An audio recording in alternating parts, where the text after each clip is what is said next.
ಓಂ ಶಾಂತಿ ನಮಸ್ಕಾರ. ನಮಸ್ಕಾರ ಅಣ್ಣಂದಿರೆ, ಅಕ್ಕಂದಿರೆ. ಇವತ್ತು 3ನೇ ಮಾರ್ಚ್ 2026ರ ಮುರಳಿಯ ಮಂಥನ ಮಾಡೋಣ ಬನ್ನಿ. ನಮಸ್ಕಾರ. ಪಾಂಡವ ಭವನ ಮಧುಬನದಲ್ಲಿ ಕುಳಿತು ಈ ಅದ್ಭುತ ಜ್ಞಾನವನ್ನು ಕೇಳಿದ ಮೇಲೆ ಇದರ ಆಳಕ್ಕೆ ಇಳಿಯಲು ನಾನಂತೂ ಕಾಯ್ತಾ ಇದ್ದೆ. ಖಂಡಿತ. ಇವತ್ತಿನ ಮುರಳಿ ಮಂಥನದ ಮುಖ್ಯ ಉದ್ದೇಶ ಬಹಳ ಸ್ಪಷ್ಟವಾಗಿದೆ ಅಲ್ವಾ? ನಮ್ಮ ಆಧ್ಯಾತ್ಮಿಕ ಸ್ಥಿತಿಯನ್ನು ಹೊರಗಿನ ಪ್ರಭಾವಗಳಿಂದ ಹೇಗೆ ರಕ್ಷಿಸಿಕೊಳ್ಳೋದು ಅಂತ. ಹೌದು. ಅಂದ್ರೆ ವಿಶೇಷವಾಗಿ ನಾವು ಹೇಗೆ ರೂಪಭಸಂತರಾಗುವುದು ಮತ್ತೆ ನಮ್ಮ ಬಾಯಿಂದ ಕೇವಲ ಜ್ಞಾನರತ್ನಗಳನ್ನು ಹೇಗೆ ಹಂಚುವುದು ಅನ್ನೋದರ ಬಗ್ಗೆ. ಎಂಥದ್ದೇ ಪರಿಸ್ಥಿತಿ ಬಂದ್ರೂ ನಮ್ಮ ಏಕರಸ ಸ್ಥಿತಿಯನ್ನು ಕಾಪಾಡಿಕೊಳ್ಳುವುದು ಹೇಗೆ ಎಂಬುದನ್ನು ಇಂದು ನಾವು ಆಳವಾಗಿ ಮಂಥನ ಮಾಡಲಿದ್ದೇವೆ. ಇದು ಬಹಳ ಪ್ರಾಯೋಗಿಕವಾದ ವಿಷಯ. ಜ್ಞಾನದ ರತ್ನಗಳನ್ನು ಹಂಚುವುದು ಕೇವಲ ಬೌದ್ಧಿಕ ಮಾತಲ್ಲ, ಅದು ನಮ್ಮ ಯೋಗಯುಕ್ತ ಸ್ಥಿತಿಯ ಪ್ರತಿಬಿಂಬ. ನಿಜ. ನೇರವಾಗಿ ಇಂದಿನ ಮುರಳಿಯ ಸಾರಕ್ಕೆ ಹೋಗೋಣ. ಸಾರ ಹೀಗಿದೆ: ಮಧುರ ಮಕ್ಕಳೇ, ನೀವು ರೂಪಭಸಂತರಾಗಿದ್ದೀರಿ. ನಿಮ್ಮ ಬಾಯಿಂದ ಸದಾ ಜ್ಞಾನರತ್ನಗಳೇ ಹೊರಬರಬೇಕು. ಯಾರೇ ಹೊಸಬರು ಬಂದ್ರೆ ಅವರಿಗೆ ತಂದೆಯ ಪರಿಚಯ ಕೊಡಿ. ಇಲ್ಲಿ ರೂಪಭಸಂತ ಎನ್ನುವ ಪದ ನನಗೆ ಬಹಳ ಆಸಕ್ತಿದಾಯಕ ಎನಿಸುತ್ತದೆ. ನಾವು ಸಾಮಾನ್ಯವಾಗಿ ವಸಂತ ಋತುವಿನಲ್ಲಿ ನೋಡಿದ್ರೆ ಹೂವುಗಳು ಅರಳಿ ಮಕರಂದ ಸೂಸುವುದನ್ನು ನೋಡ್ತೀವಿ. ಹೌದು, ಅದೇ ಉದಾಹರಣೆ ಇಲ್ಲಿ ನಿಖರವಾಗಿದೆ. ರೂಪ ಎಂದ್ರೆ ನಮ್ಮ ಆಂತರಿಕ ಯೋಗಯುಕ್ತ ಸ್ಥಿತಿ, ಅಂದ್ರೆ ಆತ್ಮವು ತನ್ನ ಶುದ್ಧ ಪ್ರಶಾಂತ ಸ್ವರೂಪದಲ್ಲಿ ಇರುವುದು. ಮತ್ತು ಭಸಂತ ಎಂದರೆ ವಸಂತ ಋತುವಿನಂತೆ ಸದಾ ತಾಜಾತನ ಮತ್ತು ಸಂತೋಷವನ್ನು ಹಂಚುವುದು ಅಲ್ವಾ? ಖಂಡಿತ. ಯಾರ ಬಾಯಿಂದ ಯಾವಾಗ್ಲೂ ಜ್ಞಾನದ ರತ್ನಗಳು ಉದುರುತ್ತವೆಯೋ ಅವರು ಭಸಂತರು. ಒಳಗಡೆ ಶೂನ್ಯವಿದ್ದರೆ ಹೊರಗಡೆ ಕೇವಲ ಒಣಮಾತುಗಳು ಮಾತ್ರ ಬರ್ತವೆ. ಅಂದ್ರೆ ನಮ್ಮ ಆಂತರಿಕ ಬ್ಯಾಟರಿ ಚಾರ್ಜ್ ಆಗಿರಬೇಕು. ಈಗ ಇಂದಿನ ಪ್ರಶ್ನೆ ಮತ್ತು ಉತ್ತರವನ್ನು ಓದುತ್ತೇನೆ. ಪ್ರಶ್ನೆ: ತಮ್ಮ ಸ್ಥಿತಿಯನ್ನು ಏಕರಸ ಮಾಡಿಕೊಳ್ಳುವ ಸಾಧನ ಯಾವುದಾಗಿದೆ? ಉತ್ತರ: ಸಂಘದ ಸಂಭಾಲನೆ ಮಾಡಿ, ಆಗ ಸ್ಥಿತಿಯು ಏಕರಸವಾಗುತ್ತಾ ಹೋಗುವುದು. ಸದಾ ಒಳ್ಳೆಯ ಸೇವಾಧಾರಿ ವಿದ್ಯಾರ್ಥಿಯ ಸಂಘವನ್ನೇ ಮಾಡಬೇಕು. ಒಂದು ವೇಳೆ ಯಾರಾದರೂ ಜ್ಞಾನ ಮತ್ತು ಯೋಗದ ಮಾತುಗಳನ್ನು ಬಿಟ್ಟು ಉಲ್ಟಾ ಮಾತುಗಳನ್ನು ಮಾತನಾಡುತ್ತಾರೆ, ಬಾಯಿಯಿಂದ ರತ್ನಗಳ ಬದಲು ಕಲ್ಲುಗಳು ಹೊರಬರುತ್ತವೆ ಎಂದರೆ ಅವರ ಸಂಘದಿಂದ ಸದಾ ಸಾವಧಾನವಾಗಿರಬೇಕು. ಇದು ನಮ್ಮ ದೈನಂದಿನ ಪುರುಷಾರ್ಥಕ್ಕೆ ದೊಡ್ಡ ಅಡಿಪಾಯ. ಸಂಘದ ಪ್ರಭಾವ ಬಹಳ ಸೂಕ್ಷ್ಮವಾಗಿ ಕೆಲಸ ಮಾಡ್ತದೆ ಮತ್ತು ವೇಗವಾಗಿ ಕೂಡ. ನಾವು ಯಾರ ಜೊತೆ ಹೆಚ್ಚು ಸಮಯ ಕಳೆಯುತ್ತೇವೆಯೋ ಅವರ ಮಾತುಗಳು ನಮ್ಮ ಸ್ಥಿತಿಯ ಮೇಲೆ ನೇರ ಪರಿಣಾಮ ಬೀರುತ್ತದೆ. ಹೌದು. ಬಾಯಿಂದ ಕಲ್ಲುಗಳನ್ನು ಸುರಿಸುವುದು ಅಂದ್ರೆ ಆ ನಕಾರಾತ್ಮಕ ಮಾತುಗಳು, ಪರಚಿಂತನೆ ಅಥವಾ ಇತರರ ಬಗ್ಗೆ ದೂರುವುದು. ಇಂಥವರ ಸಂಘವು ನಮ್ಮ ಏಕರಸ ಅಂದ್ರೆ ಅಚಲವಾದ ಸ್ಥಿತಿಯನ್ನು ಕ್ಷಣಾರ್ಧದಲ್ಲಿ ಹಾಳು ಮಾಡಿಬಿಡ್ತದೆ. ನಾವು ಕಚೇರಿಯಲ್ಲಿ ಅಥವಾ ಸಂಬಂಧಗಳಲ್ಲಿ ಇದನ್ನು ಗಮನಿಸಿರ್ತೀವಿ. ಖಂಡಿತ. ಯಾರಾದ್ರೂ ಬಂದು ನಿರಂತರವಾಗಿ ದೂರುಗಳನ್ನು ಹೇಳಲು ಪ್ರಾರಂಭಿಸಿದರೆ ನಮ್ಮ ಮನಸ್ಸು ಕೂಡ ಅಶಾಂತ ಆಗುತ್ತೆ. ಆದ್ದರಿಂದ ಒಳ್ಳೆಯ ಸೇವಾಧಾರಿಗಳ ಸಂಘ ಮಾಡುವುದು ಬಹಳ ಮುಖ್ಯ. ಈ ಸಂಘದ ಪ್ರಭಾವದ ಹಿನ್ನೆಲೆಯಲ್ಲಿ ಇಂದಿನ ಮುರಳಿಯ ಮುಖ್ಯ ಅಂಶಗಳನ್ನು ಮಂಥನ ಮಾಡೋಣ. ಮೊದಲನೆಯದಾಗಿ, ತಂದೆಯ ನಿಜವಾದ ಪರಿಚಯದ ಬಗ್ಗೆ ಬಹಳ ಒತ್ತು ನೀಡಲಾಗಿದೆ. ನಾವು ಪ್ರಜಾಪಿತ ಬ್ರಹ್ಮಕುಮಾರ ಕುಮಾರಿಯರು ಅಂತ ಹೇಳ್ತೀವಿ. ಆದ್ರೆ ಸಾಮಾನ್ಯ ಜನರಿಗೆ ಬ್ರಹ್ಮ ಕೇವಲ ಒಬ್ಬ ಗುರು ಎಂಬ ಭಾವನೆ ಇರುತ್ತೆ. ಹೌದು. ಅವರನ್ನು ತಂದೆಯೆಂದು ಅರ್ಥಮಾಡಿಸುವುದು ಹೇಗೆ? ನಾವು ಗುರುವಿಗೂ ಮತ್ತು ತಂದೆಗೂ ಇರುವ ವ್ಯತ್ಯಾಸವನ್ನು ಸ್ಪಷ್ಟಪಡಿಸಬೇಕು. ಭಕ್ತಿ ಮಾರ್ಗದಲ್ಲಿ ಗುರುಗಳು ಕೇವಲ ದಾರಿ ತೋರಿಸ್ತಾರೆ, ಆದರೆ ತಂದೆಯು ನಮಗೆ ಆಸ್ತಿಯನ್ನು ನೀಡ್ತಾರೆ. ಮತ್ತು ಪರಮಪಿತ ಶಿವನು ಬ್ರಹ್ಮ, ವಿಷ್ಣು ಮತ್ತು ಶಂಕರರ ರಚಯಿತ, ಬಿಂದು ಸ್ವರೂಪ. ನಾವೆಲ್ಲ ಆತ್ಮರಿಗೂ ತಾತ. ನಿಖರವಾಗಿ. ಪ್ರಜಾಪಿತ ಬ್ರಹ್ಮರವರ ಮೂಲಕ ನಮಗೆ ಆ ಪರಮ ತಾತನಿಂದ ಆಸ್ತಿ ಸಿಗುತ್ತದೆ. ಇದನ್ನೇ ನಾವು ಬಾಪ್ ದಾದಾ ಮಿಲನ ಎಂದು ಕರೆಯುತ್ತೇವೆ. ಅಂದ್ರೆ ಗುರುವನ್ನು ನಾವು ಪ್ರವಾಸ ಮಾರ್ಗದರ್ಶಕನಿಗೆ ಹೋಲಿಸಬಹುದು. ಅವರು ಕೇವಲ ನಕ್ಷೆಯನ್ನು ತೋರಿಸ್ತಾರೆ. ಆದ್ರೆ ತಂದೆ ನಮಗೆ ವಾಸಿಸಲು ಮನೆಯ ಕೀಲಿಯನ್ನೇ ನೀಡ್ತಾರೆ. ಭಕ್ತಿ ಮಾರ್ಗದಲ್ಲಿ ಸಿಗುವ ಅನೇಕ ಮನುಷ್ಯ ಗುರುಗಳು ಮತ್ತು ಆ ಒಬ್ಬ ಸದ್ಗುರುವಿನ ನಡುವಿನ ವ್ಯತ್ಯಾಸವನ್ನು ನಾವು ಹೇಗೆ ಗ್ರಹಿಸಬಹುದು? ಜ್ಞಾನ ಮತ್ತು ವಿಜ್ಞಾನದ ನಡುವಿನ ವ್ಯತ್ಯಾಸವನ್ನು ಕೂಡ ವಿಶ್ಲೇಷಿಸಬೇಕಾಗಿದೆ. ಮನುಷ್ಯರು ವೇದಶಾಸ್ತ್ರಗಳನ್ನು ಓದಿ ಭಕ್ತಿ ಮಾರ್ಗದಲ್ಲಿ ಗುರುಗಳಾಗಬಹುದು, ಆದರೆ ಅವರು ಜ್ಞಾನಸಾಗರರಾಗಲು ಸಾಧ್ಯವಿಲ್ಲ. ಮನುಷ್ಯರು ನೀಡುವ ಜ್ಞಾನದಿಂದ ಕೇವಲ ತಾತ್ಕಾಲಿಕ ಸಮಾಧಾನ ಸಿಗಬಹುದು. ಸಂಪೂರ್ಣ ಸದ್ಗತಿ ಸದ್ಗುರುವಿನಿಂದ ಮಾತ್ರ ಸಾಧ್ಯ. ಹೌದು. ಪರಮಾತ್ಮನು ನೀಡುವ ಜ್ಞಾನ ಎಂದರೆ ಇಡೀ ಸೃಷ್ಟಿ ಚಕ್ರದ ಸಂಪೂರ್ಣ ಅರಿವು. ಇನ್ನು ವಿಜ್ಞಾನ ಎಂದರೆ ಕೇವಲ ಮಾಹಿತಿಯಲ್ಲ, ಅದು ಮನ್ಮನಾಭವ ಸ್ಥಿತಿ. ಅಂದ್ರೆ ಪರಮಾತ್ಮನೊಂದಿಗೆ ಬುದ್ಧಿಯ ಯೋಗವನ್ನು ಜೋಡಿಸುವ ಆಳವಾದ ಮೌನ. ಖಂಡಿತ. ಈ ವಿಜ್ಞಾನದ ಮೂಲಕವೇ ನಮ್ಮ ಹಿಂದಿನ ಅನೇಕ ಜನ್ಮಗಳ ವಿಕರ್ಮಗಳು ವಿನಾಶವಾಗುತ್ತವೆ. ಸದ್ಗುರುವಿನ ಈ ಜ್ಞಾನವಿಜ್ಞಾನದಿಂದ ಮಾತ್ರ ಜ್ಞಾನದ ಮೂರನೇ ನೇತ್ರ ತೆರೆಯಲು ಸಾಧ್ಯ. ಆವಾಗ ಮಾತ್ರ ನಾವು ನಿಜವಾದ ರೂಪ ಭಸಂತರಾಗಲು ಸಾಧ್ಯ. ಇಲ್ಲಿ ಮತ್ತೊಮ್ಮೆ ಬಾಯಿಂದ ರತ್ನಗಳು ಮತ್ತು ಕಲ್ಲುಗಳು ಹೊರಬರುವ ವಿಷಯ ಪ್ರಸ್ತಾಪವಾಗಿದೆ. ನಾವು 63 ಜನ್ಮಗಳೆಂದಲೂ ಕಲ್ಲು ಹೊಡೆಯುತ್ತಲೇ ಬಂದಿದ್ದೆವೋ ಎಂದು ಹೇಳಲಾಗಿದೆ. ಭೌತಿಕ ಕಲ್ಲುಗಳಲ್ಲ. ಉಲ್ಟಾಸುಲ್ಟಾ ಮಾತುಗಳಿಂದ, ನಿಂದನೆಯಿಂದ, ಕಟುವಾದ ಶಬ್ದಗಳಿಂದ ನಾವು ಪರಸ್ಪರ ದುಃಖವನ್ನೇ ನೀಡಿದ್ದೇವೆ. ಈಗ ನಾವು ಬ್ರಾಹ್ಮಣರಾಗಿದ್ದೇವೆ. ನಮ್ಮ ಜೀವನ ಬದಲಾಗಿದೆ. ಹೌದು. ನಮ್ಮ ಬಾಯಿಂದ ಬರುವ ಜ್ಞಾನದ ಮಾತುಗಳು ಇತರರಿಗೆ ಶಾಂತಿ ನೀಡಬೇಕು. ಅದೇ ನಿಜವಾದ ಸೇವೆ. ನಾವೇ ಪರಸ್ಪರ ನಿಂದನೆ ಮಾಡಿದ್ರೆ ಅದು ಇತರರ ಮೇಲೆ ಕಲ್ಲು ಎಸೆದಂತೆ. ಇದರಿಂದ ಹೊಸದಾಗಿ ಜ್ಞಾನಕ್ಕೆ ಬರುವವರಿಗೆ ತಪ್ಪು ಸಂದೇಶ ಹೋಗುತ್ತದೆ ಮತ್ತು ಈಶ್ವರೀಯ ಸೇವೆಗೆ ದೊಡ್ಡ ಭಂಗವಾಗುತ್ತದೆ. ಇಡೀ ಯೋಗ ಮತ್ತು ಜ್ಞಾನವನ್ನು ಕೇವಲ 2 ಶಬ್ದಗಳಲ್ಲಿ ಸರಳೀಕರಿಸಲಾಗಿದೆ: ತಂದೆ ಮತ್ತು ಆಸ್ತಿ. ಯೋಗದಿಂದ ಆತ್ಮವು ಪವಿತ್ರವಾಗುತ್ತದೆ ಮತ್ತು ಜ್ಞಾನದಿಂದ ಶರೀರ ಪವಿತ್ರವಾಗುತ್ತದೆ ಅಂತ ಹೇಳಲಾಗಿದೆ. ಇದು ಹೇಗೆ ಕೆಲಸ ಮಾಡುತ್ತದೆ? ಯೋಗ ಅಂದ್ರೆ ಪರಮಪಿತ ಪರಮಾತ್ಮನ ನಿರಂತರ ನೆನಪು. ಬೆಂಕಿಯಲ್ಲಿ ಹಾಕಿದಾಗ ಚಿನ್ನದಲ್ಲಿರುವ ಕಲ್ಮಶಗಳೆಲ್ಲ ಸುಟ್ಟು ಶುದ್ಧ ಚಿನ್ನ ಉಳಿಯುವಂತೆ ಯೋಗದ ಅಗ್ನಿಯಿಂದ ಆತ್ಮದಲ್ಲಿ ಸೇರಿಕೊಂಡಿರುವ ವಿಕಾರಗಳೆಲ್ಲ ಭಸ್ಮವಾಗುತ್ತವೆ. ಮತ್ತು ಜ್ಞಾನದಿಂದ ಶರೀರ ಪವಿತ್ರವಾಗುತ್ತದೆ. ಜ್ಞಾನದ ಮೂಲಕ ನಾವು ಸೃಷ್ಟಿ ಚಕ್ರವನ್ನು ಅರಿಯುತ್ತೇವೆ ಮತ್ತು ಸತ್ಯಯುಗದ ಆಸ್ತಿಯನ್ನು ಪಡೆಯುತ್ತೇವೆ. ಸತ್ಯಯುಗದಲ್ಲಿ ಪ್ರಕೃತಿಯೇ ಸಂಪೂರ್ಣ ಪವಿತ್ರವಾಗಿರುವುದರಿಂದ ಅಲ್ಲಿ ನಮಗೆ ಸಿಗುವ ಶರೀರವು ಯಾವುದೇ ರೋಗ ರುಜಿನಗಳಿಲ್ಲದೆ ಸಂಪೂರ್ಣ ಪವಿತ್ರವಾಗಿರುತ್ತದೆ. ಈಗ ಧಾರಣೆಗಾಗಿ ಮುಖ್ಯ ಸಾರವನ್ನು ಕರಾಳುವಾಗಿ ಓದುತ್ತೇನೆ. 1. ಬುದ್ಧಿವಂತರಾಗಿ ಎಲ್ಲರಿಗೆ ತಂದೆಯ ಪರಿಚಯ ಕೊಡಬೇಕಾಗಿದೆ. ಬಾಯಿಂದ ಎಂದೂ ಕಲ್ಲುಗಳಂತೆ ಮಾತನಾಡಿ ಸೇವಾಭಂಗ ಮಾಡಬಾರದು. ಜ್ಞಾನಯೋಗವನ್ನು ಬಿಟ್ಟು ಮತ್ತೇನೂ ಮಂಥನ ಮಾಡಬಾರದು. 2. ಯಾರು ರೂಪಬಸಂತರಾಗಿದ್ದಾರೆ, ಯಾರು ಸೇವಾಧಾರಿಗಳಾಗಿದ್ದಾರೆಯೋ ಅಂತಹವರ ಸಂಘವನ್ನೇ ಮಾಡಬೇಕಾಗಿದೆ. ಉಲ್ಟಾಸುಲ್ಟ ಮಾತುಗಳನ್ನು ತಿಳಿಸುವರ ಸಂಘ ಮಾಡಬಾರದು. ಈ ಧಾರಣೆಯನ್ನು ಪ್ರಾಯೋಗಿಕ ಜೀವನದಲ್ಲಿ ಅಂದ್ರೆ ಕಚೇರಿಯಲ್ಲಿ ಅಥವಾ ಸಂಬಂಧಗಳಲ್ಲಿ ಅಳವಡಿಸಿಕೊಳ್ಳುವುದು ಸುಲಭವಲ್ಲ. ಖಂಡಿತ ಸವಾಲು.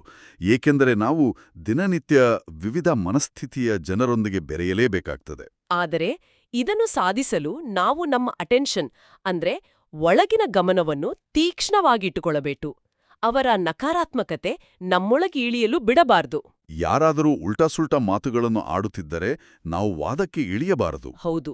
ಬಹಳ ಜಾಣತನದಿಂದ ಆ ಮಾತಿನ ದಿಕ್ಕನ್ನು ಸಕಾರಾತ್ಮಕತೆಯ ಕಡೆಗೆ ತಿರುಗಿಸಬೇಕು ಅಥವಾ ಅಲ್ಲಿಂದ ನಯವಾಗಿ ಹಿಂದೆ ಸರಿಯಬೇಕು. ನಮ್ಮ ಬುದ್ಧಿ ಜ್ಞಾನಮಂಥನದಲ್ಲಿ ನಿರತವಾಗಿದ್ದರೆ ಹೊರಗಿನ ಕಲ್ಲುಗಳು ನಮ್ಮನ್ನು ನಾಟುವುದಿಲ್ಲ. ನಮ್ಮ ಮನಸ್ಸಿನ ಬಾಗಿಲಿಗೆ ನಾವೇ ಕಾವಲುಗಾರರಾಗಬೇಕು ಎನ್ನುವುದು ಸ್ಪಷ್ಟವಾಯಿತು. ಈಗ ಇಂದಿನ ವರದಾನವನ್ನು ಓದೋಣ. ಜ್ಞಾನದ ಮೂಲಕ ರಾವಣನ ಬಹುರೂಪಗಳನ್ನು ಅರಿತುಕೊಂಡು ಅದರ ಆಕರ್ಷಣೆಯಿಂದ ಮುಕ್ತರಾಗಿ ಇರುವಂತಹ ಧೈರ್ಯಶಾಲಿ ಭವ. ಯಾವ ಮಕ್ಕಳು ಜ್ಞಾನದ ಮೂಲಕ ಬಹಳ ಚೆನ್ನಾಗಿ ರಾವಣನ ಬಹುರೂಪಗಳನ್ನು ಅರಿತುಕೊಳ್ಳುವರೋ ಅದು ಅವರ ಮುಂದೆ ಸಮೀಪಕ್ಕೂ ಬರಲು ಸಾಧ್ಯವಾಗುವುದಿಲ್ಲ. ಭಲೆ ಚಿನ್ನದ ಅಥವಾ ವಜ್ರದ ರೂಪವನ್ನೇ ಧಾರಣೆ ಮಾಡಿಕೊಳ್ಳಲಿ, ಆದರೆ ಅದರ ಆಕರ್ಷಣೆಯಲ್ಲಿ ಬರುವುದಿಲ್ಲ. ಇಂತಹ ಸತ್ಯ ಸೀತೆಯರಾಗಿದ್ದು ಗೆರೆಯೊಳಗೆ ಶ್ರೀಮತದಲ್ಲಿ ಇರುವಂತಹ ಲಕ್ಷ್ಯವನ್ನು ಇಟ್ಟುಕೊಳ್ಳುತ್ತಾ ಧೈರ್ಯಶಾಲಿಯಾಗಿರಿ. ನಂತರದಲ್ಲಿ ಈ ರಾವಣನ ಬಹುಸೇನೆಯು ಯುದ್ಧ ಮಾಡುವುದಕ್ಕೆ ಬದಲು ತಮ್ಮ ಸಹಯೋಗಿಯಾಗಿ ಬಿಡುತ್ತವೆ. ಪ್ರಕೃತಿಯ 5 ತತ್ವಗಳು ಹಾಗೂ 5 ವಿಕಾರಗಳು ವರ್ಗಾವಣೆಯಾಗಿ ತಮ್ಮ ಸೇವೆಗಾಗಿ ಬರುತ್ತವೆ. ಇದರಲ್ಲಿ ಬರುವ ರೂಪಕಗಳು ಬಹಳ ಅದ್ಭುತವಾಗಿವೆ. ಮಾಯೆ ಅಥವಾ ರಾವಣ ಚಿನ್ನ ಮತ್ತು ವಜ್ರದ ರೂಪದಲ್ಲಿ ಬರುವುದು ಎಂದ್ರೇನು? ನಾವು ರಾವಣ ಎಂದರೆ ಯಾವುದೋ ಭಯಾನಕ ರೂಪ, ಕಷ್ಟಗಳು ಅಂತ ಮಾತ್ರ ಭಾವಿಸ್ತೇವೆ. ಆದ್ರೆ ಮಾಯೆ ಬಹಳ ಆಕರ್ಷಕ ರೂಪದಲ್ಲಿಯೂ ಬರ್ತದೆ. ಅಂದ್ರೆ ಲೌಕಿಕ ಪ್ರಪಂಚದಲ್ಲಿ ಸಿಗುವ ಅತಿಯಾದ ಹೊಗಳಿಕೆ, ದೊಡ್ಡ ಹುದ್ದೆ, ಇಂತಹ ಆಕರ್ಷಣೆಗಳು. ಖಂಡಿತ. ಭೌತಿಕ ವಸ್ತುಗಳ ವ್ಯಾಮೋಹ ಇವೆಲ್ಲವೂ ಮಾಯೆಯ ಚಿನ್ನ ಮತ್ತು ವಜ್ರದ ರೂಪಗಳು. ಇವು ಹೊರಗಡೆಯಿಂದ ಬಹಳ ಸುಂದರವಾಗಿ ಕಾಣುತ್ತವೆ, ಆದ್ರೆ ನಮ್ಮನ್ನು ಆಧ್ಯಾತ್ಮಿಕ ಗುರಿಯಿಂದ ದೂರ ಸೆಳೆಯುತ್ತವೆ. ಹಾಗಾದ್ರೆ ಸತ್ಯ ಸೀತೆಯಾಗಿ ಶ್ರೀಮತದ ಗೆರೆಯೊಳಗೆ ಇರೋದೆಂದರೆ ನಮ್ಮ ದೈನಂದಿನ ಜೀವನದಲ್ಲಿ ಅದು ಹೇಗಿರುತ್ತದೆ? ಸತ್ಯ ಸೀತೆಯಾಗಿರುವುದು ಎಂದರೆ ನಮ್ಮ ಮೂಲ ಬೆಳಕಿನ ಸ್ವರೂಪದಲ್ಲಿ ದೃಢವಾಗಿರುವುದು. ಶ್ರೀಮತದ ಗೆರೆಯೆಂದರೆ ಪರಮಾತ್ಮನು ನೀಡಿರುವ ದೈವಿಕ ನಿಯಮಗಳು. ನಾವು ಆ ಮರ್ಯಾದೆಯ ಗೆರೆಯೊಳಗೆ ಸುರಕ್ಷಿತವಾಗಿದ್ದರೆ ಯಾವುದೇ ಚಿನ್ನದ ಜಿಂಕೆ ನಮ್ಮನ್ನು ಪ್ರಲೋಭನೆಗೊಳಿಸಲು ಸಾಧ್ಯವಿಲ್ಲ. ಮತ್ತು ಪ್ರಕೃತಿಯ 5 ತತ್ವಗಳು ಹಾಗೂ 5 ವಿಕಾರಗಳು ನಮ್ಮ ಸೇವೆಗೆ ಬರುತ್ತವೆ ಎನ್ನುವುದು ಹೇಗೆ ಸಾಧ್ಯ? ಉದಾಹರಣೆಗೆ, ಕೋಪ ಎಂಬುದು ಒಂದು ವಿಕಾರ. ಆದರೆ ನೀವು ಆ ಕೋಪವನ್ನು ಜಯಿಸಿ ಕಷ್ಟದ ಪರಿಸ್ಥಿತಿಯಲ್ಲೂ ಶಾಂತವಾಗಿರೋದನ್ನು ರೂಢಿಸಿಕೊಂಡರೆ, ಆ ಶಾಂತಿಯ ಶಕ್ತಿಯೇ ಇತರರ ಮುಂದೆ ನಿಮ್ಮ ವ್ಯಕ್ತಿತ್ವದ ಘನತೆಯನ್ನು ಹೆಚ್ಚಿಸುತ್ತದೆ. ಅಂದ್ರೆ ನಾವು ಗೆದ್ದ ವಿಕಾರವೇ ಈಗ ನಮ್ಮ ಆಧ್ಯಾತ್ಮಿಕ ಪ್ರಾಧಿಕಾರಕ್ಕೆ ಸೇವೆ ಮಾಡ್ತಿದೆ ಎಂದರ್ಥ. ಇದು ನಮ್ಮನ್ನ ತಂದೆಗೆ ಸಮಾನರನ್ನಾಗಿ ಮಾಡ್ತದೆ. ಈಗ ಸ್ಲೋಗನ್ ಕಡೆ ಗಮನ ಹರಿಸೋಣ. ಸ್ಲೋಗನ್ ಹೀಗಿದೆ: ಸೇವೆಗಳಲ್ಲಿ ಸಫಲತೆಯ ಪ್ರಾಪ್ತಿ ಮಾಡಿಕೊಳ್ಳಬೇಕು ಎಂದರೆ ನಿರ್ಮಾಣ ಚಿತ್ತನು ಆಗಿರುವ ವಿಶೇಷತೆಯನ್ನು ಧಾರಣೆ ಮಾಡಿಕೊಳ್ಳರಿ. ನಿರ್ಮಾಣ ಚಿತ್ತ ಎಂದರೆ ಸಂಪೂರ್ಣವಾಗಿ ಅಹಂಕಾರ ಮುಕ್ತವಾದ, ವಿನಮ್ರವಾದ ಮನಸ್ಸು. ಈಶ್ವರಿಯ ಸೇವೆಯಲ್ಲಿ ಯಶಸ್ಸಿಗೆ ಇದೇ ಮೂಲಮಂತ್ರ. ಸೇವೆ ಮಾಡುವಾಗ ನಮ್ಮ ಅಹಂಕಾರ ಹೇಗೆಲ್ಲ ನುಸುಳುತ್ತದೆ? ಸೂಕ್ಷ್ಮ ಅಹಂಕಾರ ಬಹಳ ಸುಲಭವಾಗಿ ನಮ್ಮೊಳಗೆ ಪ್ರವೇಶಿಸ್ತದೆ. ನಾನು ಎಷ್ಟೊಂದು ಶ್ರಮಪಟ್ಟೆ, ನನ್ನಿಂದಲೇ ಈ ಕಾರ್ಯ ಯಶಸ್ವಿಯಾಯಿತು ಎಂಬ ಭಾವನೆ ಬಂದರೆ ಆ ಸೇವೆಯ ಸಂಪೂರ್ಣ ಫಲ ನಾಶವಾಗುತ್ತದೆ. ನಿರ್ಮಾಣಚಿತ್ತರಾಗಿರುವುದು ಎಂದರೆ ಪ್ರಕೃತಿಯಿಂದ ಕಲಿಯುವುದು. ಒಂದು ಮರದ ಕೊಂಬೆಯು ಹಣ್ಣುಗಳಿಂದ ಸಂಪೂರ್ಣವಾಗಿ ತುಂಬಿದ್ದಾಗ ಕೆಳಗೆ ಬಾಗುತ್ತಲ್ಮಾ? ಹೌದು. ಅದೇ ರೀತಿ ಜ್ಞಾನ ಮತ್ತು ಗುಣಗಳಿಂದ ತುಂಬಿದ ವ್ಯಕ್ತಿ ಸದಾ ವಿನಮ್ರನಾಗಿರ್ತಾನೆ. ಅಹಂಕಾರವಿರುವ ವ್ಯಕ್ತಿ ಇತರರ ಸಲಹೆಗಳನ್ನ ಒಪ್ಪಿಕೊಳ್ಳುವುದಿಲ್ಲ. ಆದರೆ ನಿರ್ಮಾಣ ಚಿತ್ತರು ಎಲ್ಲರ ಅಭಿಪ್ರಾಯಗಳನ್ನು ಆಲಿಸ್ತಾರೆ. ಇಂದಿನ ದಿನಗಳಲ್ಲಿ ನಾವು ಸಾಮಾಜಿಕ ಜಾಲತಾಣಗಳಲ್ಲಿ ಆಧ್ಯಾತ್ಮಿಕತೆಯ ಪ್ರದರ್ಶನವನ್ನು ನೋಡುತ್ತೇವೆ. ತಾವು ಮಾಡಿದ ಸೇವೆಯನ್ನು ದೊಡ್ಡದಾಗಿ ಬಿಂಬಿಸಿಕೊಳ್ಳುವ ಪ್ರವೃತ್ತಿಯಿದೆ. ಆದರೆ ನಿಜವಾದ ನಿರ್ಮಾಣಚಿತ್ತ ವ್ಯಕ್ತಿಯ ಮನಸ್ಸಿನಲ್ಲಿ ತಾನೊಬ್ಬ ಕೇವಲ ನಿಮಿತ್ತ ಮಾತ್ರ ಎಂಬ ದೃಢವಾದ ಭಾವನೆ ಸದಾ ಇರುತ್ತದೆ. ಪರಮಾತ್ಮನು ನನ್ನ ಮೂಲಕ ಈ ಕಾರ್ಯ ಮಾಡಿಸುತ್ತಿದ್ದಾನೆ ಎಂಬ ಭಾವನೆ ಇದ್ದಾಗ ಅಲ್ಲಿ ನಾನು ಎನ್ನುವ ಪ್ರಶ್ನೆಯೇ ಬರುವುದಿಲ್ಲ. ತಮಗೆ ಸಿಗುವ ಪ್ರತಿಯೊಂದು ಪ್ರಶಂಸೆಯನ್ನು ಅವರು ಪರಮಾತ್ಮನಿಗೆ ಅರ್ಪಿಸಿಬಿಡುತ್ತಾರೆ. ನಿಮಿತ್ತ ಭಾವನೆಯೇ ನಿರ್ಮಾಣ ಚಿತ್ತದ ರಹಸ್ಯ. ಈಗ ಅವ್ಯಕ್ತ ಸೂಚನೆಯನ್ನು ಓದುತ್ತೇನೆ. ನಿಶ್ಚಯದ ಫೌಂಡೇಶನ್, ತಳಪಾಯವನ್ನು ಬಲಗೊಳಿಸಿ ಸದಾ ನಿರ್ಭಯ ಮತ್ತು ನಿಶ್ಚಿಂತರಾಗಿರಿ. ವಿಜಯಿಯಾಗುವುದರ ಫೌಂಡೇಶನ್ ಆಗಿದೆ ನಿಶ್ಚಯ. ಒಂದು ವೇಳೆ ಫೌಂಡೇಶನ್ ಪಕ್ಕಾವಿದ್ರೆ ಕಟ್ಟಡವು ಅಲುಗಾಡುವುದಿಲ್ಲ, ನಿಶ್ಚಿಂತರಾಗಿರುತ್ತಾರೆ. ಒಂದು ವೇಳೆ ಫೌಂಡೇಶನ್ ಪಕ್ಕಾವಿಲ್ಲದಿದ್ರೆ ಸ್ವಲ್ಪ ಬಿರುಗಾಳಿ ಬಂದರೂ, ಸ್ವಲ್ಪ ಭೂಮಿ ಅಲುಗಾಡಿದರೂ ಭಯವಾಗುತ್ತದೆ. ನಮ್ಮ ಕಟ್ಟಡವು ಕುಸಿಯುವುದಿಲ್ಲ ತಾನೇ, ಬಿರುಕು ಬೀಳುವುದಿಲ್ಲವೇ? ಆದರೆ ನಿಶ್ಚಯದ ಫೌಂಡೇಶನ್ ಪಕ್ಕಾವಿದ್ರೆ ನಿರ್ಭಯ ಮತ್ತು ನಿಶ್ಚಿಂತರಾಗಿರುತ್ತಾರೆ. ನಮ್ಮ ಆಧ್ಯಾತ್ಮಿಕ ಜೀವನವೇ ಒಂದು ಸುಂದರವಾದ ಕಟ್ಟಡ ಮತ್ತು ನಿಶ್ಚಯವೇ ಅದರ ತಳಪಾಯ. ನಿಶ್ಚಯ ಎಂದರೆ ಮುಖ್ಯವಾಗಿ ಪರಮಾತ್ಮನಲ್ಲಿ, ನಮ್ಮ ಆತ್ಮಸ್ವರೂಪದ ಮೇಲೆ ಮತ್ತು ಈ ಸಮಯದ ಮೇಲೆ ದೃಢ ನಂಬಿಕೆ. ಈ ನಿಶ್ಚಯದ ತಳಪಾಯವನ್ನು ದೈನಂದಿನ ಜೀವನದ ಬಿರುಗಾಳಿಗಳ ಎದುರು ಗಟ್ಟಿ ಮಾಡಿಕೊಳ್ಳುವುದು ಹೇಗೆ? ನಮ್ಮ ಜೀವನದಲ್ಲಿ ಅನಾರೋಗ್ಯ, ಆರ್ಥಿಕ ನಷ್ಟದಂತಹ ಬಿರುಗಾಳಿಗಳು ಅಪ್ಪಳಿಸುತ್ತವೆ. ಆಗ ನಂಬಿಕೆ ದುರ್ಬಲವಾಗಿದ್ದರೆ ಯೋಗವನ್ನು ಬಿಟ್ಟುಬಿಡುತ್ತೇವೆ. ಅದೇ ನಿಶ್ಚಯದ ಫೌಂಡೇಶನ್ ಗಟ್ಟಿಯಾಗಿದ್ದರೆ ಏನೇ ಆದರೂ ಅದರಲ್ಲಿ ನನ್ನ ಕಲ್ಯಾಣ ಅಡಗಿದೆ ಎಂದು ಸಂಪೂರ್ಣ ನಿರ್ಭಯವಾಗಿರುತ್ತೇವೆ. ಅಣ್ಣಂದಿರೆ ಮತ್ತು ಅಕ್ಕಂದಿರೆ, ಬನ್ನಿ ಈಗ ಇಂದಿನ ಮುರಳಿಯ ಆಧಾರದ ಮೇಲೆ ಕೆಲವು ಸ್ವಮಾನಗಳನ್ನು ಅಭ್ಯಾಸ ಮಾಡೋಣ. ನಾನು ಸದಾ ಮುಖದಿಂದ ಜ್ಞಾನರತ್ನಗಳನ್ನು ನುಡಿಯುತ್ತಾ ಅನ್ಯರಿಗೆ ತಂದೆಯ ಪರಿಚಯ ನೀಡುವಂತಹ ರೂಪ ಭಸಂತ ಆತ್ಮನಾಗಿದ್ದೇನೆ. ನಾನು ಜ್ಞಾನ ಮತ್ತು ಯೋಗದ ಮೂಲಕ ಶರೀರ ಹಾಗೂ ಆತ್ಮವನ್ನು ಸಂಪೂರ್ಣ ಪವಿತ್ರವನ್ನಾಗಿ ಮಾಡಿಕೊಳ್ಳುವಂತಹ ಈಶ್ವರೀಯ ವಿದ್ಯಾರ್ಥಿಯಾಗಿದ್ದೇನೆ. ನಾನು ಸದಾ ಮನ್ಮನಾಭವ ಮಹಾಮಂತ್ರದ ಅಭ್ಯಾಸದಿಂದ ವಿಕರ್ಮಗಳನ್ನು ವಿನಾಶ ಮಾಡಿಕೊಂಡು ತಂದೆ ಮತ್ತು ಸ್ವರ್ಗದ ಆಸ್ತಿಯನ್ನು ಸ್ಮೃತಿಯಲ್ಲಿಟ್ಟುಕೊಳ್ಳುವಂತಹ ಶ್ರೇಷ್ಠ ಆತ್ಮನಾಗಿದ್ದೇನೆ. ನಾನು ಜ್ಞಾನದ 3ನೇ ನೇತ್ರವನ್ನು ಪಡೆದುಕೊಂಡು ಅಂಧಶ್ರದ್ಧೆ ಮತ್ತು ದಂತಕಥೆಗಳಿಂದ ಮುಕ್ತವಾಗಿರುವಂತಹ ಜ್ಞಾನಿ ಆತ್ಮನಾಗಿದ್ದೇನೆ. ನಾನು ಕೇವಲ ಜ್ಞಾನ ವಿಜ್ಞಾನದ ಮಾತುಗಳನ್ನಾಡುತ್ತಾ ಅನ್ಯರ ಮನಸ್ಸನ್ನು ಖುಷಿಪಡಿಸುವಂತಹ ಸತ್ಯ ಸೇವಾಧಾರಿ ಆತ್ಮನಾಗಿದ್ದೇನೆ. ನಾನು ಉಲ್ಟಾ ಸುಲ್ಟಾ ಮಾತುಗಳನ್ನು ಆಡುವವರ ಸಂಘವನ್ನು ಬಿಟ್ಟು ಸದಾ ಸೇವಾಧಾರಿಗಳ ಸಂಘ ಮಾಡುವಂತಹ ಶ್ರೇಷ್ಠ ಬ್ರಾಹ್ಮಣ ಆತ್ಮನಾಗಿದ್ದೇನೆ. ನಾನು ಈ ಅಂತಿಮ ಸಮಯದಲ್ಲಿ ಎಲ್ಲರಿಗೂ ಮನ್ಮನಾಭಾವ ಮಂತ್ರವನ್ನು ತಿಳಿಸುತ್ತಾ ಅನ್ಯರ ಧೋಣಿಯನ್ನು ಪಾರು ಮಾಡುವಂತಹ ಕಲ್ಯಾಣಕಾರಿ ಆತ್ಮನಾಗಿದ್ದೇನೆ.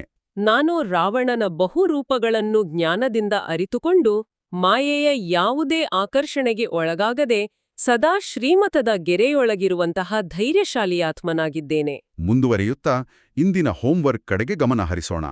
ಸ್ವಮಾನದ ಅಭ್ಯಾಸ ನಾನು ರೂಪ ಭಸಂತ ಆತ್ಮ ಎಂಬ ಸ್ವಮಾನದಲ್ಲಿ ಇಡೀ ದಿನ ಸ್ಥಿತರಾಯಿರಿ. ಇದರ ಜೊತೆಗೆ ಮುಖದಿಂದ ಕೇವಲ ಜ್ಞಾನರತ್ನಗಳನ್ನೇ ನುಡಿಯುವ ಆಂತರಿಕ ಅಭ್ಯಾಸವನ್ನು ಮಾಡಿ. ಮುಖ್ಯ ಭಾವನೆ ನಿಜವಾದ ಸೇವಾಧಾರಿ ಎಂದು ಭಾವಿಸಿ.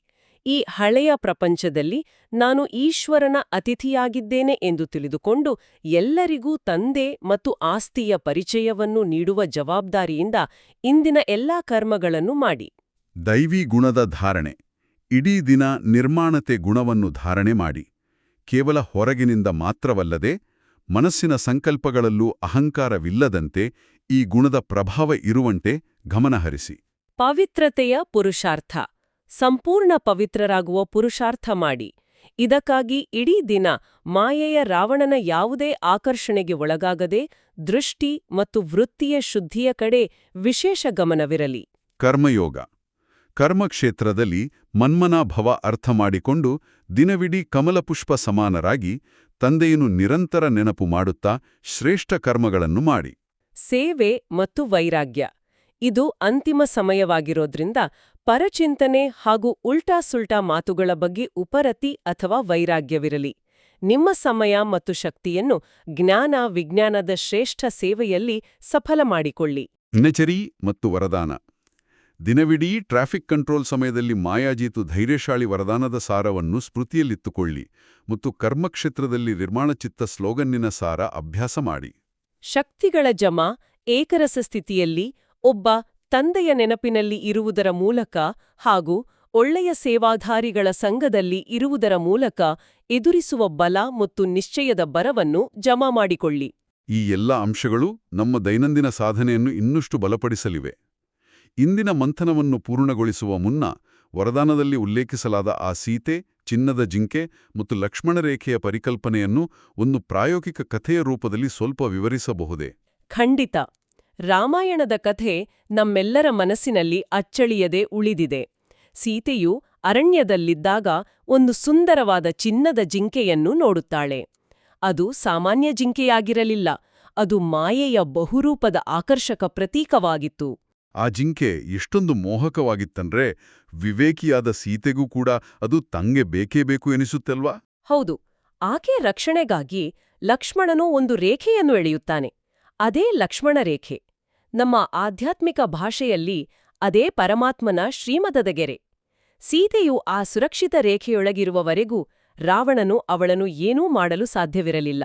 ಆದರೆ ರಾವಣನು ಒಬ್ಬ ಬಡ ಸಾಧುವಿನ ವೇಷದಲ್ಲಿ ಬಂದು ಸೀತೆಯನ್ನು ಭಾವನಾತ್ಮಕವಾಗಿ ವಂಚಿಸಿ ಆ ಗೆರೆಯಿಂದ ಹೊರಬರುವಂತೆ ಪ್ರೇರೇಪಿಸುತ್ತಾನೆ. ನಿಖರವಾಗಿ. ಸೀತೆ ಆ ರೇಖೆಯನ್ನು ದಾಟಿದ ಮರುಕ್ಷಣವೇ ಅವಳ ಅಪಹರಣವಾಗುತ್ತದೆ. ಇದೇ ಕಥೆ ಪ್ರತಿದಿನ ನಮ್ಮ ಜೀವನದಲ್ಲಿಯೂ ನಡೆಯುತ್ತಿರುತ್ತದೆ. ಪರಮಾತ್ಮನು ನಮಗೆ ನೀಡಿರುವ ಶ್ರೀಮತವೇ ನಮ್ಮ ರಕ್ಷಾಕವಚ. ಲೌಕಿಕ ಪ್ರಪಂಚದ ಕ್ಷಣಿಕ ಆಕರ್ಷಣೆಗಳು, ಕೀರ್ತಿಯ ಮೋಹ ಅಥವಾ ಬೇರೆಯವರ ಬಗ್ಗೆ ಮಾಡುವ ವ್ಯರ್ಥ ಮಾತುಗಳು ಇವೆಲ್ಲವೂ ಆ ಚಿನ್ನದ ಜಿಂಕೆಯಂತೆ ನಮ್ಮ ಮುಂದೆ ಬಂದು ನರ್ತಿಸುತ್ತವೆ. ನಾವು ಆ ಗೆರೆಯೊಳಗೆ ನಾನು ಸತ್ಯ, ಸೀತೆ ಎಂಬ ಸ್ಮೃತಿಯಲ್ಲಿದ್ದರೆ ನಾವೆಂದೂ ವಂಚನೆಗೆ ಒಳಗಾಗುವುದಿಲ್ಲ. ಗೆರೆಯನ್ನು ದಾಟಿದಾಗ ಮಾತ್ರ ಮಾಯೆ ಎಂಬ ರಾವಣ ನಮ್ಮ ನೆಮ್ಮದಿ ಮತ್ತು ಶಾಂತಿಯನ್ನು ಅಪಹರಿಸುತ್ತಾನೆ. ಹಾಗಾದರೆ ಇವತ್ತು ನಿಮ್ಮ ಮುಂದೆ ಮಾಯೆ ಯಾವ ಚಿನ್ನದ ಜಿಂಕೆಯ ರೂಪದಲ್ಲಿ ಬಂದು ನಿಂತಿದೆ? ಆ ಒಂದು ಕ್ಷಣದ ಆಕರ್ಷಣೆಗಾಗಿ ನಿಮ್ಮ ಸುರಕ್ಷಿತ ಗೆರೆಯನ್ನು ದಾಟಲು ನೀವು ಸಿದ್ಧರಿದ್ದೀರಾ? ಸ್ವಲ್ಪ ಯೋಚನೆ ಮಾಡಿ. ನಿಜ. ನಮ್ಮನ್ನು ನಾವು ಪ್ರತಿದಿನ ಪರೀಕ್ಷಿಸಿಕೊಳ್ಳಬೇಕು. ಅಣ್ಣಂದ್ರೆ ಅಕ್ಕಂದ್ರೆ, ಈ ಮುರಳಿಯನ್ನು ಇಡೀ ದಿನದಲ್ಲಿ ಅನೇಕ ಬಾರಿ ರಿವೈಸ್ ಮಾಡೋಣ. ಬಾಬಾರು ಕೊಟ್ಟಿರುವ ಶ್ರೇಷ್ಠ ಸ್ವಮಾನದಲ್ಲಿ ಸ್ಥಿತರಾಗೋಣ. ಬಾಬಾ ಕಲಿಸಿದ ಡ್ರಿಲ್ ಮಾಡೋಣ ಮತ್ತು ಯಾವಾಗಲೂ ಫೈನಲ್ ಪೇಪರ್ ಪಾಸ್ ಮಾಡಲು ಎವರ್ ರೆಡಿಯಾಗಿರೋಣ. ನಿಮ್ಮ ಜೀವನ ಅತ್ಯುತ್ತಮವಾಡಲಿ ಎಂದು ಸದಾ ಹಾರೈಸ್ತೇವೆ. ಒಳ್ಳೆಯದು. ಓಂ ಶಾಂತಿ.